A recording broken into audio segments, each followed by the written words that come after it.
Okay, so I've completed the first box.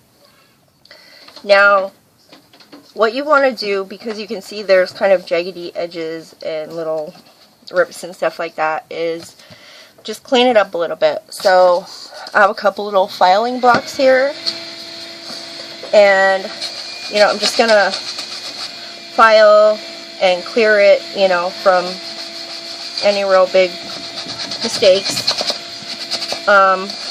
Also, you can use your scissors, and Tim Holtz obviously makes great scissors for this. Just go through and, okay, clear this off, or, let's see. And don't forget, you can, as you're cutting your box, okay, I suggest you kind of get to the point where you cut through and then you flip it and then you keep cutting. It just makes it a little easier. Also, using a piece of cardboard, you can see I use this one, and putting it down where your base pages are that you've already laid down, put that down and then cut on top of it so you're not accidentally cutting through to the pages that you had gessoed down earlier. Okay, so now we're going to pretend like this looks great.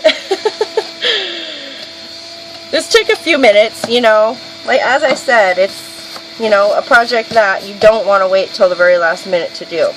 This top page is ripped, but it's also the page that has my writing on it. So it's probably just going to come off when I'm done. I'm just going to leave it on here for now because it has one of my boxes already written on it.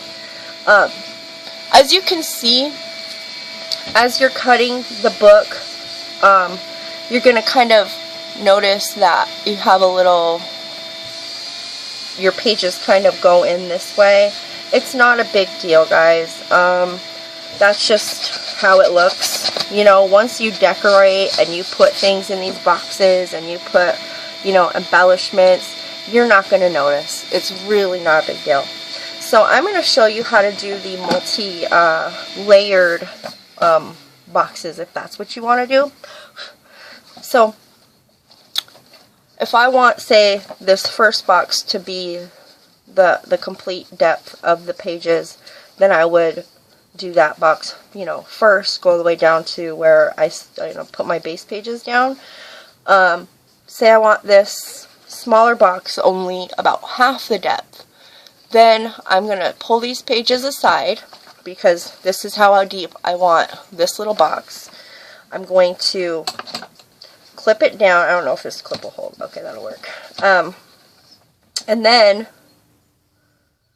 I'm going to gesso these pages all the way down. Okay, so I'm not gonna do it right now, but for time's sake, pretend like I went through and I put gesso on the back of these pages, each individual page, and I laid it down. Okay, so that's how it's gonna get the layered look.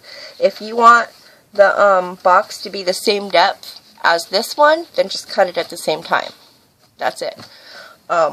So we're going to pretend like I have all of these pages gessoed down, and this is where I want my base pages for this smaller box to start.